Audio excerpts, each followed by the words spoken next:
One, two, one, two, one, two, three. Hey, one, two, three. One, two, three, go. Hey, world. We are live.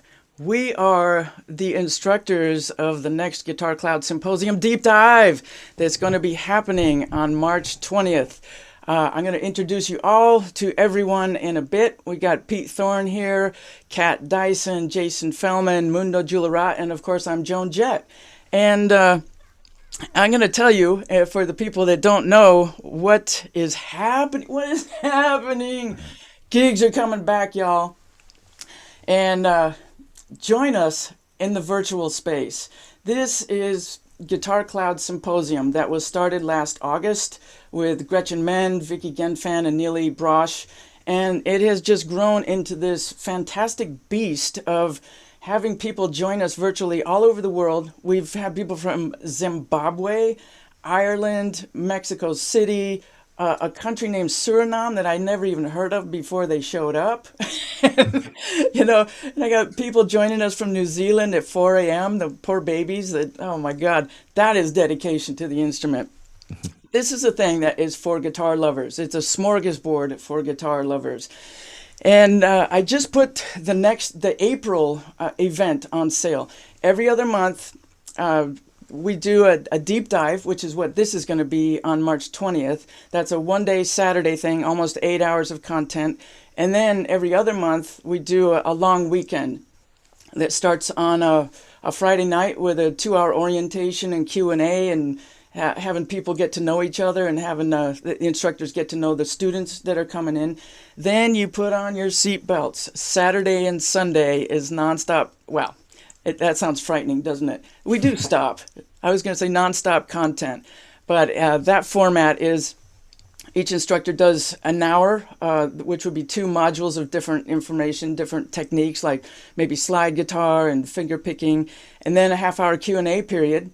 Then the next instructor, we have a lunch break, and then hit it again in the afternoon. Same thing on Sunday.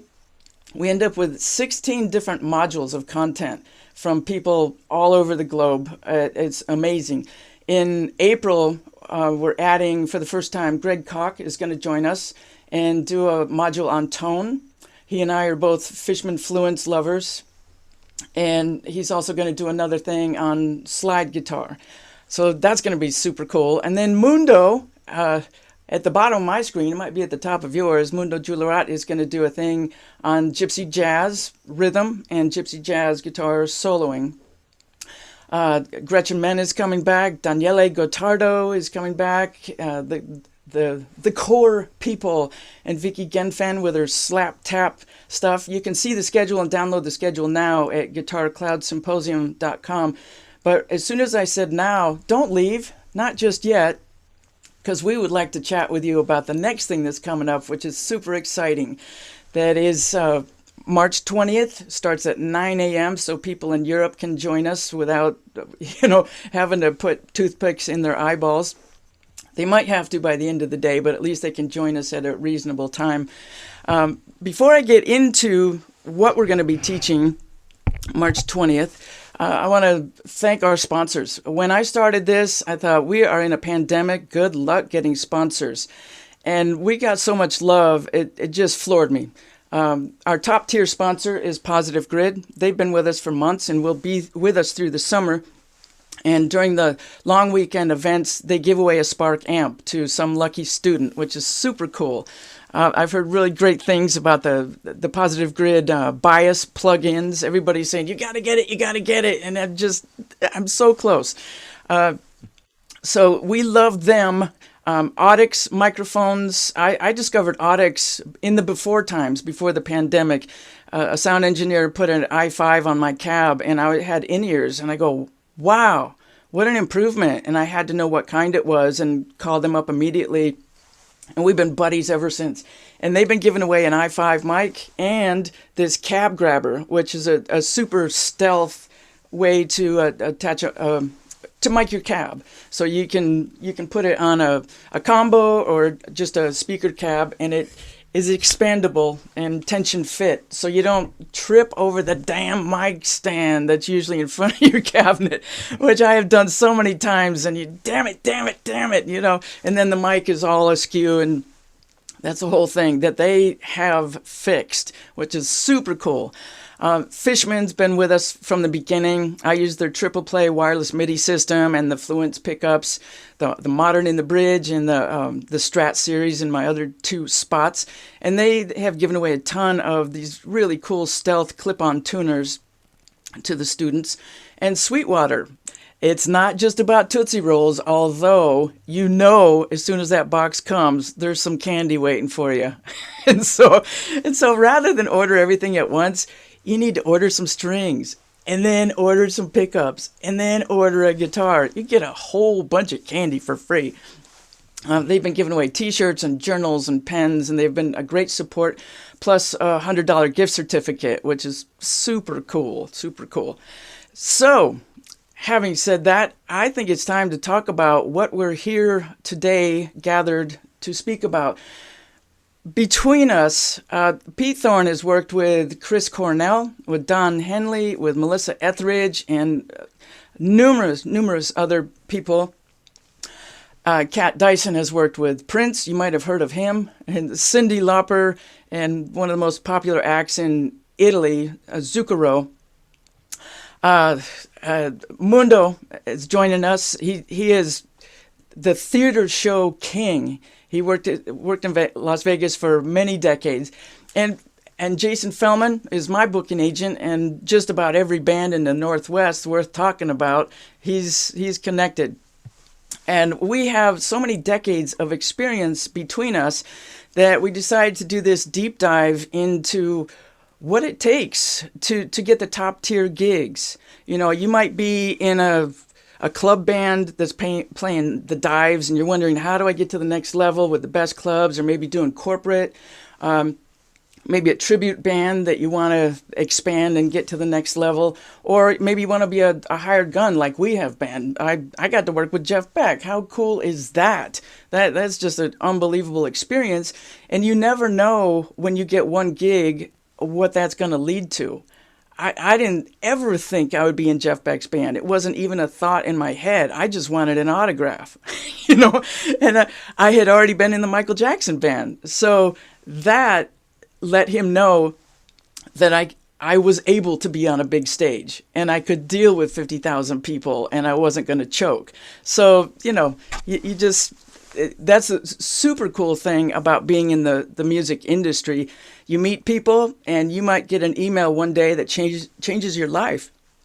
And it's almost like Mission Impossible, where you get an email, and today you're going to do this, and then you must destroy this email. So on that note, let's talk about what we're going to be teaching, because we're going to break it down and share stories of our experience. We have support materials that you can walk away with. It's not going to be just one long lecture. We're going to do some playing, plenty of Q&A time. And on that note, Mr. Peter Thorn, tell us what you've been up to and what you're going to be sharing with everybody. Well, when you originally contacted me, well, what have I been up to? I've been in this room for a year. I'm ready to get out and play some gigs. But no, seriously, I have tried to balance my life, actually, even as I've gone more and more into the YouTube world and doing what probably a lot of people actually out there know me for is the YouTube thing, YouTube videos and stuff these days. But for many, many, many years before that, touring was my main thing. Touring sideman, you know, that was the main source of income for me. And so I think maybe it all ties in, and maybe what I can offer is, you know, it's going to be everything from suggestions on how to ace an audition, how to find out about an audition in the first place. Like, you might be out there and think, whether you want to join an original band, a cover band, maybe you're in a band and you like we're saying, you want to get, you know, better gigs, move on up, you know, to maybe getting into better venues and things like that. Or maybe you just have no idea about this stuff and you just want to like refine like what it is that you actually want to achieve. I think we can help with all of that. So for me, it's like, I've got a lot of sort of theories and philosophies on like how to ace an audition and how to go in. It's like the psychology of it almost. almost, like how to go in. And a long time ago, I just sort of decided, okay, I can get a gig if I find out about the gig, can get the audition, and then just be the best person in the room for the job. How can I maximize my chance of making that happen? And so those concepts, I mean, I don't know. I think it's a tough thing to put a price on, really, because if I can help pass some of that on to somebody else out there, and then they don't have to reinvent the wheel and find out things the hard way, like we probably all did, then I think that's a valuable thing. So, and then also just sort of the psychology of, like, once you've got that gig, how to keep that gig and how to maybe expand your worth to that project so that it continues, and becomes, you want to turn maybe a gig or a series of gigs into hopefully a lifelong career of playing music. And so how you can maximize that. And those are some of the things I think we can share, but also there's also the nuts and bolts elements of, like, getting tones, learning parts, how I go about doing those things, and the tools that I use to do that, and sort of how I approach that, and how important I think it is. So. You have one of the best tones out there, dude. I made this video the other day, a compilation that you can see, so you can hear all of us play. And I used your tune in the beginning and at the end because it's just so lush. It's just so in your face and perfect. And I want to take your class. Now, that's the cool thing. That is the cool thing about GCS, is we all take each other's classes. We'll turn off our screen and just spy and soak it all up. So that's a benefit for us. And the fact that you're talking about confidence, that's something every musician needs to hear about, because it's so important. You can sit there and be killing it in your studio and think, okay, I got it now. And then all of a sudden you're on stage and nerves take over, and where did your chops go? Why is your hand doing this? I'm glad you brought that up, because the focus on it's really interesting thing. Like when we're in Instagram world or YouTube world, the focus on getting every little lick perfect and everything, just, so, and if I make a mistake, and everybody puts their best self out there and all that. And that kind of somewhat goes out the window when you get on stage. The main thing is, okay, number one, you're an entertainer, so you're there to, it's show business. So you're there to put on a show. So remembering that sometimes that it's more important to hit that one note and do that big bend and put your arm up in the air and walk to the front of the stage and play to the person in the back row, right, so that you make them feel like you did when you were a kid, like they looked at me, all that stuff. So exuding that. And if you can do that in an audition and show the powers that be that, hey, this person is going to be an asset to this organization. They're going to help take the heat off of, and be a part of selling this show, that and that comes from confidence. You're right, and believing in yourself. And so we can talk a lot about that and ways to kind of like get there when maybe you're not even feeling it, like act as if until, that whole saying, when you, like, strategies for if you're in the moment and you're not feeling in the zone or you're a little nervous and stuff, how to knock yourself out of that place so that you can really deliver and so nobody will know, because we all have those moments. So it's so important to recognize that you're playing for people and acknowledge them in some way. And it just reminded me, I saw a local band a couple of years ago, and I went there with my singer, and I whispered to him after a few songs, I go, there's one person on that stage that is comfortable in their own skin. Just one person, because the audience can smell that. They can smell your insecurity. They can smell that you're afraid to look at them. Yeah. And now that I say that, I immediately start thinking of Jeff Beck, because although he has the confidence he says his knees start to buckle if he walks towards the microphone, because his world is guitar, but talking to the audience is kind of a foreign thing. And if you can see any live tape, when he goes up to the microphone, even to announce the band, he'll go, and on guitar synth is Jennifer Batten. It's like a drive-by. That's So, really interesting. I mean, when you see even a band like Cheap Trick play, and Rick does most of the talking, not Robin. I noticed that when I went to see it. 'Cause Rick's funny, and he's like this kind of master of ceremonies guy that's cracking jokes the whole time. And I thought, what an interesting dynamic. He must I never talked to him about it, but it seemed like he maybe felt the most comfortable doing the banter and stuff. So whatever works. But yeah, anything we can do to help. There's things over the, I mean, you just reminded me of a story. I was playing at probably the biggest show I've ever done it was 140,000 people in Colombia for a big rock festival down there called Rock El Parque. So there's the natural nerves before you go on. And I was playing with a fellow named Draco Rosa, who was a brilliant performer. He was in Menudo from the time he was really young. And so he'd grown up, from the time he was a teenager playing in front of huge crowds.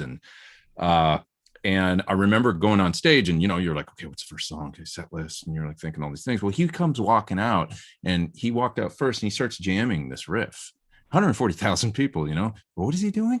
He's playing this riff, and he looks at Toss, the drummer, and he goes, you're going to come in or what? And Toss, like some groove, starts coming in and stuff. I'm like, he wants to jam. And so by then, and he was brilliant because he brought us into that moment where we all had to focus and come up with a little part and something to add. And we jammed for 3 or 4 minutes on this groove that he had. And then he went, all right. And then Toss counted off the first tune and we came in, but he got us all comfortable with the sound. Right. And let's jam. Because it's amazing in that moment. You got to create something and you're not thinking about, is my tone perfect? Because it's the first song and what the sounds sound. No, it's like, you're in the zone and you're just and he brought our unit together. We all got comfortable with the sound on stage. Then we kicked into the first tune. Little things like that we can talk about where it's like strategies to kind of, and the crowd loves that stuff about him because he's so unpredictable and kind of wild, and you're going to get a special show every time. So these are the things that we can discuss, Yeah, that is so valuable, especially people that they're just starting out. I mean, people at any level are going to get something out of this for sure. But especially when you're starting out and you're wondering what that's like. I mean, even with Mundo's thing, with the theater shows, I was afraid of that. I didn't know what that whole thing was of playing somebody like, not an orchestra leader, but a conductor. I never played with a conductor before. And I went down backstage with him and he was showing me these reams of paper he was doing the Mamma Mia show at the time. And it was pretty daunting. But because I got the behind the scenes view, that when I got a chance to work for Cirque du Soleil, I was a step up. It wasn't just complete panic. It's like, I can play music, I can read music, and I can do this. And, you put the work in, and then you're in another space.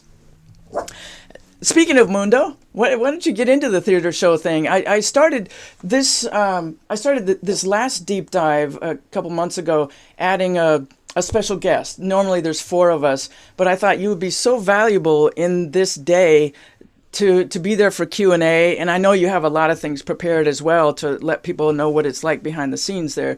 So take it away, sir. Well, first of all, this is look at you guys, all this famous guitarists that I'm just so thankful to be with you guys. I'm a fan of you guys all. It's awesome. And Jason, I want to pick your brain some point. But a little bit about me. I'm from Hawaii. I started working professionally at 13. I learned by ear, and I was faking my way, and I was working professionally, and I needed to get learnt. So I went to MI, and I met Jennifer there, and even though at that point I was really into Steve Morse and played a lot of metal, for that year I think I studied like jazz solo theory. I still play rock. I don't play jazz, but started learning how to read and understand music, and that really helped. And I came back to my world, which was I left the original music scene to make money, and I played in a million cover bands and toured, and I was a sideman, and we reconnected. You came into Caesars. I had a house gig at Caesars at the Barge. I remember, yeah. It was with a killer band. I mean, the band was so good that when Chicago got off their stage, they'd come and hang out with us and play with us. And we had all these killer players like that. And, Herbie Hancock watched us for 3 or 4 nights without us knowing. When we found out, we fell apart, and it was just stuff like that. I mean, I could name a bunch of people. My point is that band was so good as a cover band, and we were doing shows. We were also the touring band for a big Eastern Asian star. So her name was Anita Sarawak. So we were doing Caesars, and then we'd go play for 30,000 people. And, you know, I just faked it in Asia and Singapore, Malaysia, Australia. I just faked it till I made it. And we started doing shows. So we took this cover band to do shows. And then this cover band started doing corporate gigs where we were backing up Shania Twain, Dolly Parton, the Rolling Stones, and I'm talking tribute. They were tribute artists. These were guys like A-list tribute artists. So that was great. And that helped me get into the production shows, which was really cool. I started auditioning for that. And I just took my skills as a bar band guitarist and got some confident and faked it till I made it. You know, reading music. I don't sight read well, but, you know, read music, everything's yes, you know. Do you sing? Yes, I sing. In which, you know, I really don't sing that well, but you just say yes to everything and fake it till you make it. I love that. Yeah. That's great. Yeah. Yes, I sing. I've been there, you know, and it's yes. And then you, okay, I'm gonna do this. And then I'm in Singapore in an outdoor stadium singing for 30,000 people while the star went and did her costume change and got water and all that stuff. And wow. Just from saying yes. But so the bottom line that I can help impart is just always, above all, be the solution and never the problem. And so I can help you, you know, being a sideman and touring, and doing shows, it's still service industry, right? So we're there to help the show, to help the artist, you know. If you want to ask me about reading music, the answer is yes. And then I say, sort of. I can tell you how to get around that. And you do need to transcribe. You do need to learn your ear and need to be a student of tone. And you need to, I'll explain this concept if you want to. You need to be a well-listened paintbrush. And that helps me. That helped me working with composers, which was awesome. I mean, the last show, Le Rêve, I worked with Benoit Jutras and Alan Menken. It was crazy, you know, so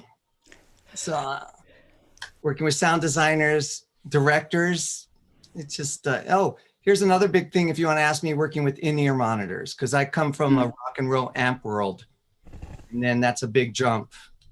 It is a massive jump. Most guitar players do not like it. I am still trying to get a sound in my ears that I'm satisfied with instead of just putting up with. So I'm really interested to hear what you have to say. And you're talking about also getting the parts right. One of the things I'm going to be teaching is my favorite app in the world that all musicians should be born with, called Transcribe. And it's a slow downer, but it does a lot more things where you can really zero in on parts. You can do karaoke mode. So if it's a vocal song, you can get rid of the vocals and hear the guitar underneath. There's one button where you can just make the bass disappear. It's like the best thing that you could possibly get next to having the original master tracks to hear exactly what the guitar player's doing. It's just phenomenal. Yeah.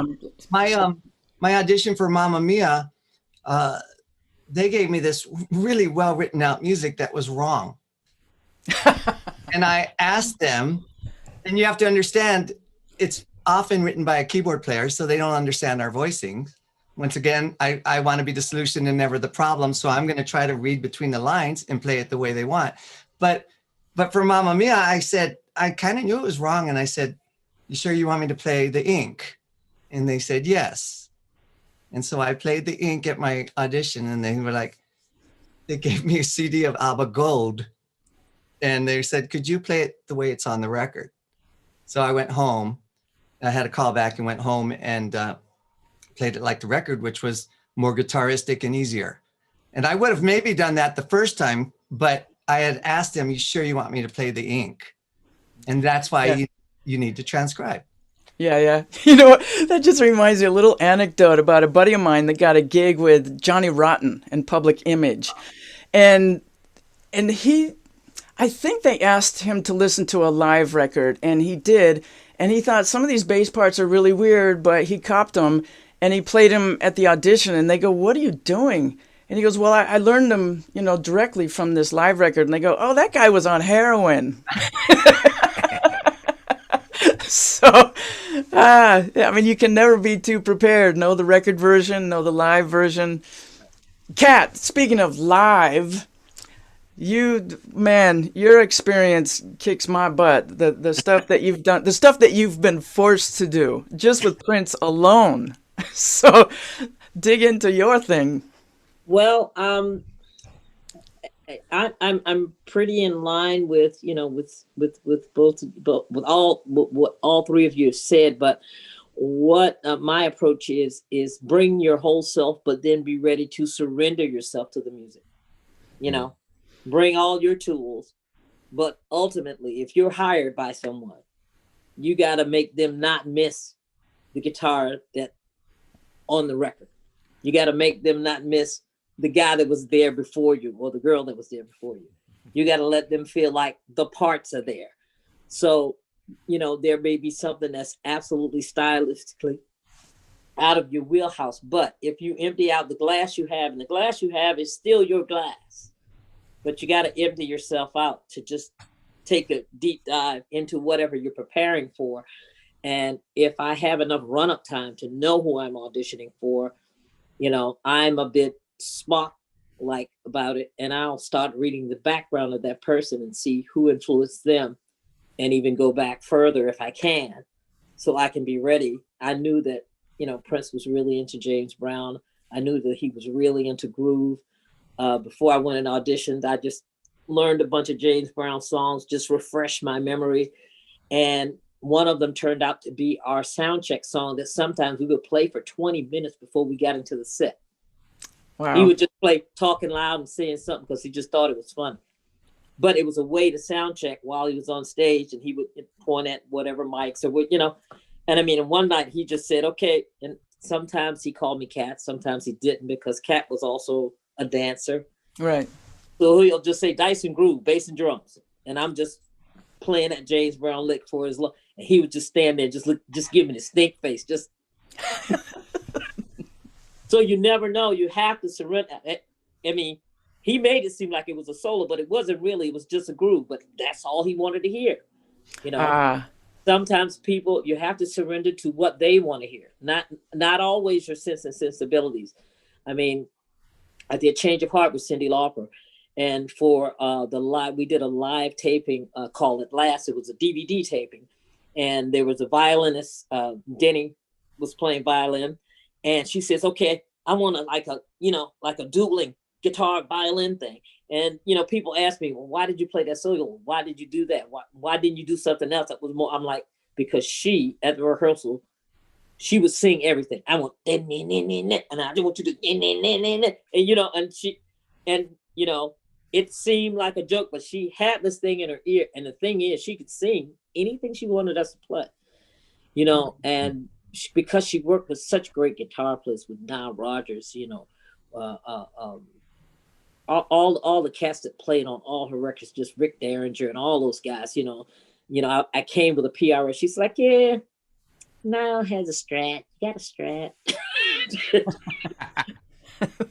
She's the boss. Whether she plays my instrument or not, she's the boss. So part of it is just surrendering yourself to the source and the music. And if you can go back in that person's wheelhouse and do a bit of reading about what they, how they came up, because it served me as time went on. I got a chance not only to tour with her, but to actually go in the studio and write with her and create with her. And, she did, I think it's the Righteous Brothers or Everly Brothers, the song called I'm Gonna Be Strong. And she's like, I want that Otis Redding Memphis guitar kind of thing in the beginning, and I knew that, doing Blue Angel when she was working in cover bands herself, that's the kind of stuff she listened to. So it wasn't out of my wheelhouse to know, because I've been playing in cover bands since I was 13. I've been 5'10" since I was 13 years old. So I sneak in the clubs, play. As long as I didn't drink, nobody bothered me. So, you learn all these songs. And for me, music has always been that buffet that you just can't not taste everything. So, you know, I grew up in Virginia Beach, not yet in the Virginia Beach, North Newport News area, that military area. But the Virginia Beach had all the clubs down there, and the bands that would play would be the ones that sounded closer to the record. So I played in a couple of bands like that, and you know, if you sounded like the record, you worked more than anybody else. So I, you know, started out just learning everything and loving everything, and not really stopping to think about what style it was. If it was a song I liked, you know, if it was two Doobie Brothers, if it was Funk 49, if it was, you know, Led Zeppelin, if it was Santana, if it was James Brown, if, you know, if that's what it was, that's what we did. So and inside pulling that, then, you know, I'll pull tones. I'll, you know, with Zucchero, a lot of times his records are so specific that he will send me the stems. He's like, can you get that sound that guy got in the studio?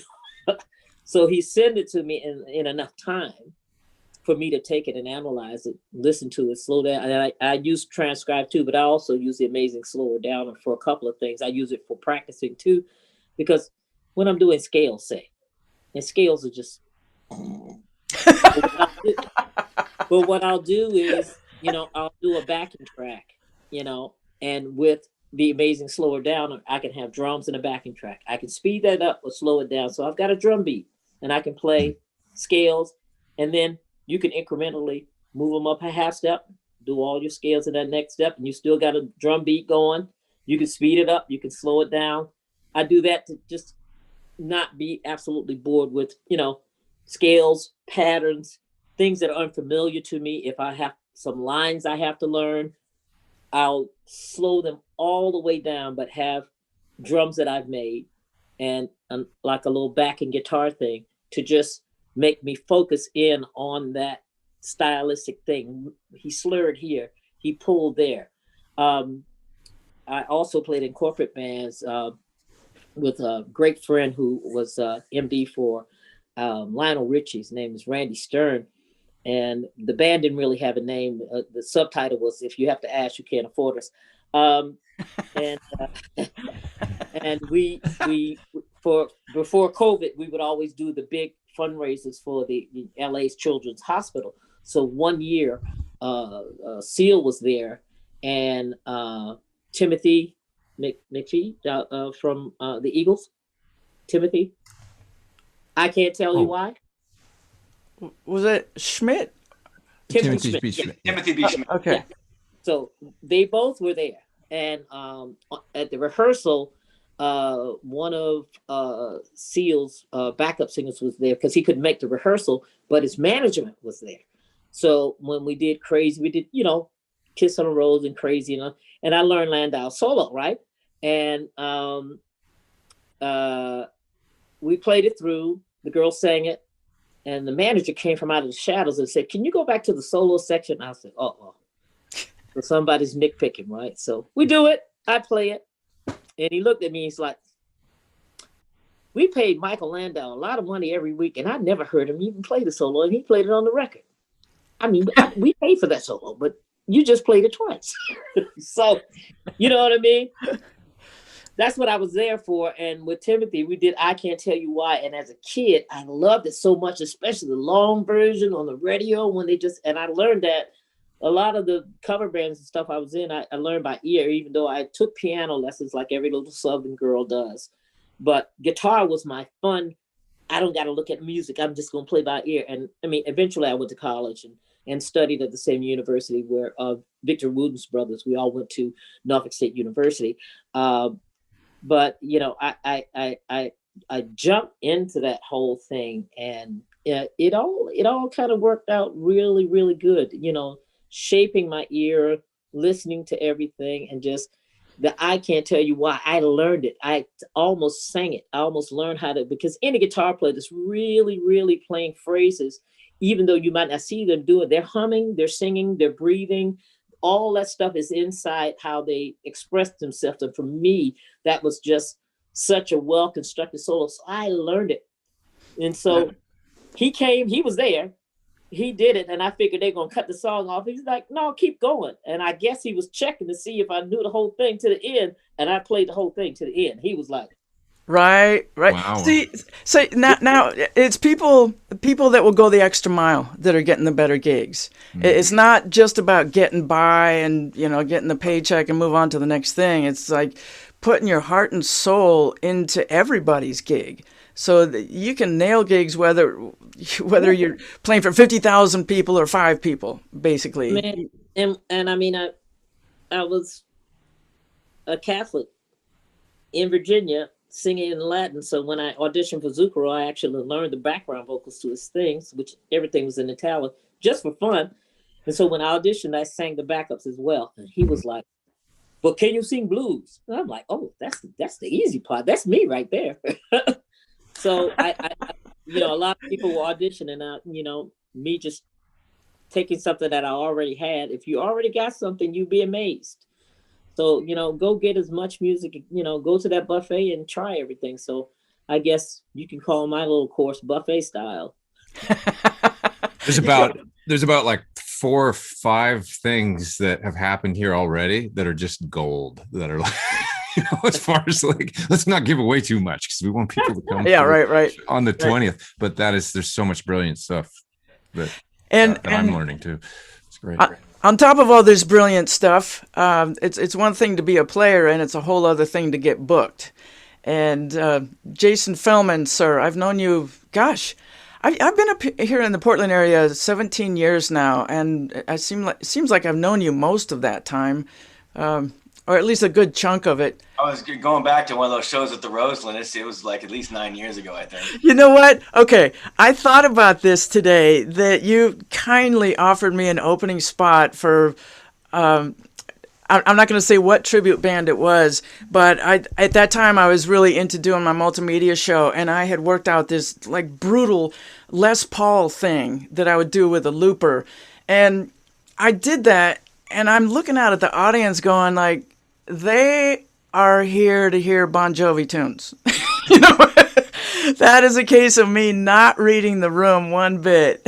So that was the first gig that you booked for me, but we have evolved since then. So tell them a little bit about not only what you're going to be teaching, but how gigs are going to be opening up this year.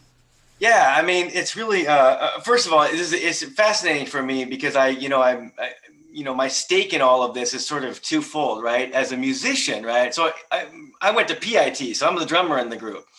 And I play drums in a Journey tribute, and I play rhythm guitar and a co-lead singer in an 80s tribute, right? So I basically represent the target market for this particular series, you know what I mean? So as a sort of, and actually I got to participate, just for those of you who haven't been a part of the symposium, I got to participate at the last one with my 13-year-old daughter. We did a few different sessions. I remember one of them was Neely Brosh doing the melodic soloing segments, and it was amazing. And the thing that really surprised me is that, I mean, honestly, like I was expecting it to be more like I'm just going to stare at a screen and watch people talk about stuff.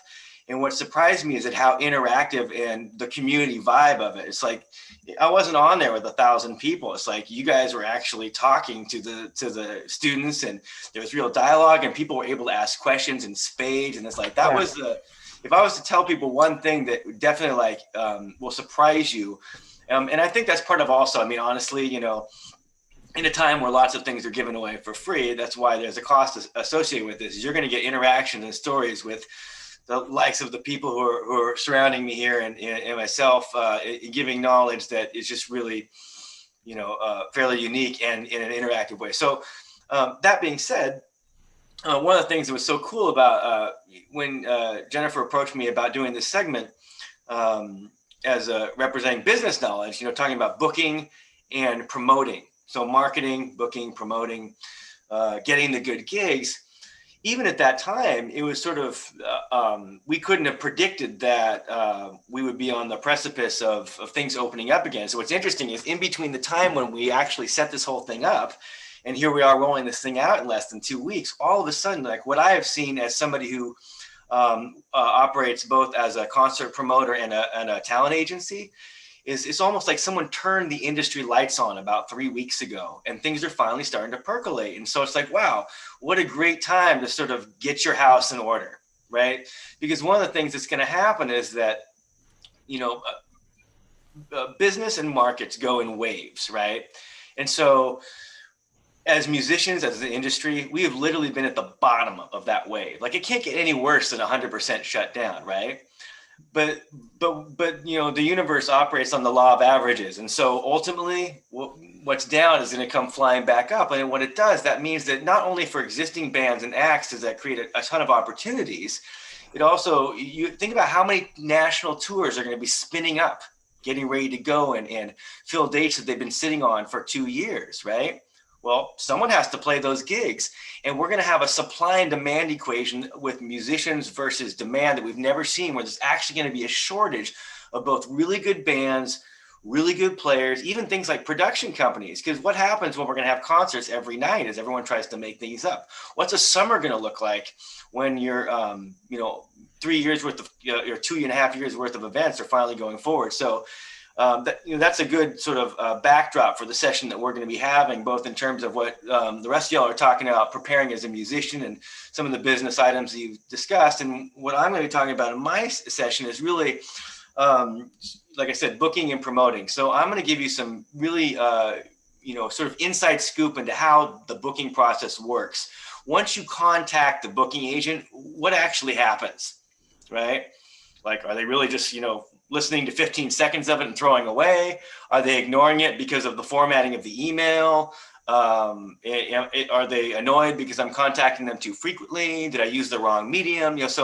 Or did they check me out, but I didn't get a call back? When should I follow up? All the way down to like, well, what is it that they're, why does one band or one artist get booked and another one doesn't? Why do the same bands always seem to get the same gigs? I'll give you a couple like specific examples on the booking side of things, right? A lot of the time, this is a philosophical nugget, right, that you don't hear as much, which is that a lot of time when you think about booking, your emphasis is on trying to find opportunities to play, reaching out to clients, putting your best foot forward and saying, please hire my act, right? What I propose as an alternative is, instead of putting all that energy into finding gigs, put that energy into finding an audience. Wrap your head around this next statement. There is no band out there with a huge audience that's struggling to get gigs. So it stands to reason, right? Like, this all makes sense. It's like, if I'm somebody who's going to hire a band, it's like, am I going to go with the band that's really popular, that's going to move tickets and alcohol and concessions and all those kinds of merchandise? Or is it a really great band with a killer promo, but no following? So, understanding that it's not just enough sometimes to be a good musician. You got to bring more to the table. I think I can't remember who said it, but it was right here about how, you really, or maybe we're all kind of saying it, which is you really have to sort of put yourself in the shoes of the client and ask yourself, what is the value, right, that they're trying to derive from a band, and how can I bring that value? Now, here's the flip side. We're also going to get into things like negotiating. So one of the things that has been so like illuminating for me, so I took a backward path into music. I went to PIT, did the band thing for a couple of years. I ended up it wasn't for me, moved to Texas, ended up starting a really successful marketing firm, cashed out of that 10 years later, and then I got into music. When I came back into music, I was like flabbergasted at like how musicians were treated, how little money they were making, how promoters were engaging with musicians to sell tickets. I mean, it just, none of it made sense. And so as a musician myself, I thought, well, what kind of world do I want to operate in? And so part of the mission has become, how can we empower musicians to basically say, oh, no, I'm not going to work for the minimum, because if you hire my band, you're going to get X, Y, and Z. And so part about what we're going to talk about in the session is like, how can you position your act for greater value so you're not always accepting the minimum? You know what I mean? It's like, you got to find out what your worth is. And so I think sometimes people like either are afraid to do that because they don't want to lose the gig, or maybe they just don't speak the language of business. Those are the kind of things that we're going to get into that move beyond. I mean, yeah, we're going to spend a little bit of time on like, hey, this is a cool promo kit. Make it look like this. but more than that, we're going to get into the things you don't get on every, list of 10 things that people tell you need to do to be ready for a gig. We're going to get into the psychology of all of this and the industry dynamics. So anyway, that's kind of like the high level. And we're going to approach it both from a booking standpoint, and then also like if you're somebody, whether you're an original band or a tribute band or whatever, if you're someone who's in the business of trying to move tickets to your show to get people to come to enjoy your music. And by the way, that's another thing you should always be doing. If you're a side player for a band, if you're somebody who constantly is out there promoting your gigs, that means more to somebody than somebody who just, sort of sits in their room and plays the music. So anyway, we're going to get into it both from a show promoting standpoint, and we're going to get it from the booking and marketing standpoint as well. That's fantastic. I saw one of your talks, and I was always remorseful that I was on the road for most of them. But the one that I did see, there was so much great information. It was really, really good. And you've been in the industry for so long, you've seen it all. So, there's a lot to be said for all of us and all the years and years and years we've gone through what we've gone through, because we all have a lot to share. I want to go back to the community thing. That I'm glad you brought that up, because Guitar Cloud Symposium is a live interactive thing, but also we have a members only Facebook page for alumni that's very active, that people will post themselves playing and find out about different gear, and you get posts before anybody else gets them, and exclusive content. And also, once a month I do a free Zoom chat for alumni, because I want students to get to know each other. Because I was talking earlier, I actually started at 7 a.m. this morning, Zooming into a college in England, late afternoon for them. So I'm Jesus. But I do a live Zoom thing for students to meet each other once a month, in part because when I went to Musicians Institute, one of the guys that made such an impact on me was not the teachers, although the teachers were great and I learned an incredible amount. Steve Lynch was in my class, and Steve Lynch got the idea to do tapping, and it was hanging out with him and hearing what he was doing that I go, oh my God, it sounds so fresh. And this was before the Van Halen record really hit, so it was completely separate approach. I mean, you never know what you can learn from each other. And I've learned a lot just being in those Zooms about gear I wasn't aware of. So it's a really, really robust community. And I find that, my original thing was, here's the content. We're going to get new people every month, and that's what it is. And then we find that the alumni keep coming back like every single month. So in the beginning, all of us instructors are scrambling to do something new every month and just step it up and up and up. So it's great for everybody, right? Because now we have droves of material to offer to people, and it keeps morphing. And and we do surveys too to see what did you like, what did you not like. If there's something you didn't like, I won't teach that again. I'll move on to something else. And another thing I want to bring up, Kat, is your cordial t-shirt. Taking a left turn there. Cordial Cables has been with us for quite a while, and it will be with us going forward. And they have something exciting that they're launching as a new magazine called Pathways, that I've gotten a little sight of what it's going to be, and it looks really, really high tech and cool. The layout is really engaging. And they make some super high-end pure copper cables, and a lot of the students have won them. They win that in a T-shirt. Oh, see, now Mundo is sporting his cordial cable. Wow. How come Yeah. I don't have any of these? I know people, Pete. Fancy. And a lot of the students have done A/B tests, and they go, "Oh, wow, there's frequencies I didn't hear from my, $15 cable." So I'm gonna get through the rest of the sponsors, and I haven't seen too many questions come through, but we are here to answer questions if anybody has them. Now's the time to start typing. One thing about the community, Jennifer, it's super tangible, because I was in on the Zoom rap party as an observer, and the last one was with Dweezil. Yeah. So informative. And then he lost his internet connection, right? It dropped out, and we stayed on that Zoom party for at least an hour 15, maybe hour 30 minutes after. And your community, maybe because Dweezil was gone, they weren't as shy. They were asking all these questions, and there was all this information coming from them. It was awesome. I really enjoyed it. Yeah, I think especially now during the pandemic, I mean, number one, people are lonely. They haven't seen their bros in a year, for one thing. And for instance, there's one alumni that comes back all the time that she doesn't have a guitar community. She's picked up guitar at age 40, and she's super, super into it, but none of her friends understand why she's putting this effort into it, but we do. So, it's a very supportive community, and at this point, it's super safe for people. Like people that might not go to a live workshop kind of thing because they don't want to be called out to play and they're super shy. We don't hear you. There's 20 or 30 students out there. You can all play at the same time, and you can be at any level, and it's super safe. So I'm going to get on to some other sponsors. G7 Capos has been with us for quite a while. And they make some beautiful capos with different colors. Luna Guitars has given away a free guitar every time to one lucky student. The Transcribe app that I'll be teaching, they give codes. This is for the long weekend only, not for the deep dive. But they've given 5 free codes to people, and the program's $39, so that's a good chunk of savings. Of course, Cordial Cables, Lockett guitar straps that I've been using for quite a while. You don't need any external hardware to keep your guitar safe, which is super cool. Tonewood is giving away amps. Tonewood-amp is a revolutionary design for acoustic guitars that attaches magnetically.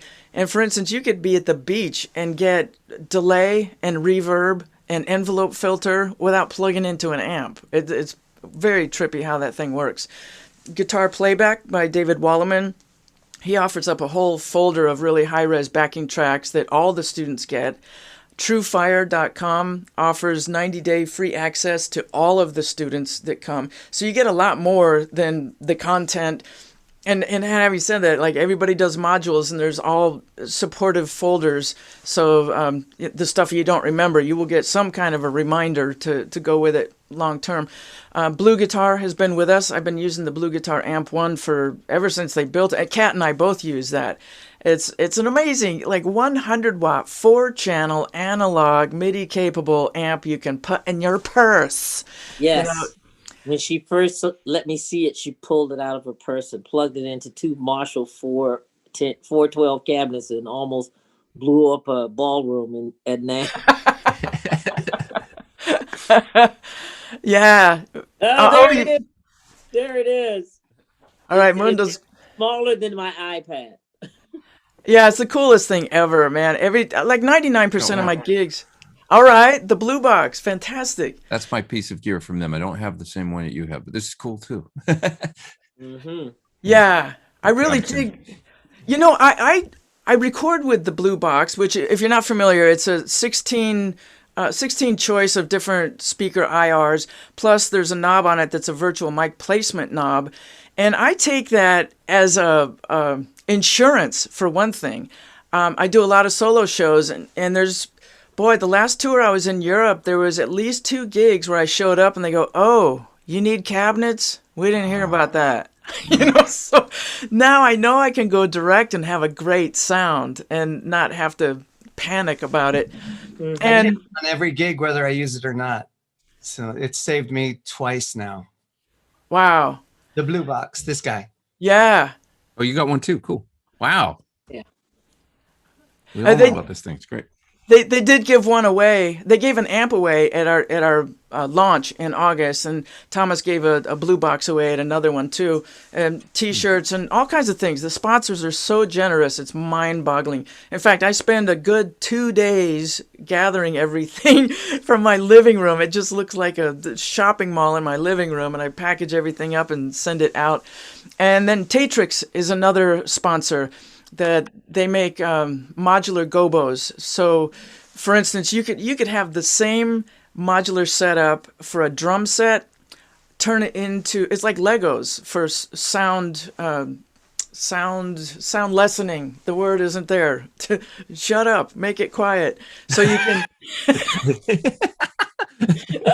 I know that feeling when you're like, what the hell is the word that I'm looking for? Yeah. Words are so overrated. I'm just going to start drooling in a minute. But you can put them around an amp and record at home. You could, if you have a singer you don't like, you can stick them in there. And some people will put crying babies in there. They're like half as loud, just like your amp is half as loud. Yeah. Yeah. So I'm not seeing questions. I see people checking in. Christine, good to see you here. She was at one of our seminars a little while back. Yeah. It rocks. I want to thank everybody for showing up that saw this, and thank you guys for hanging out. We're going to be on Instagram tomorrow night, and that is one note I did not put in front of my face. So I will be posting on Facebook which Instagram. It's going to be a Pete's, right? I think that's what we talked about. Yeah. Yeah. Thank you. We're doing Pete's Instagram tomorrow night with a couple of us joining in. So it'd be Pete Thorn, guitarist. That's my IG. Pete Thorn, right. Guitarist. Yeah. Fantastic. Well, this was really fun. I learned a lot. It's really energizing. Everything that people have to bring to the table is amazing, really amazing. I'm looking forward to it big time. So on that note, I think I will bid the world adieu, and you guys hang out for a minute.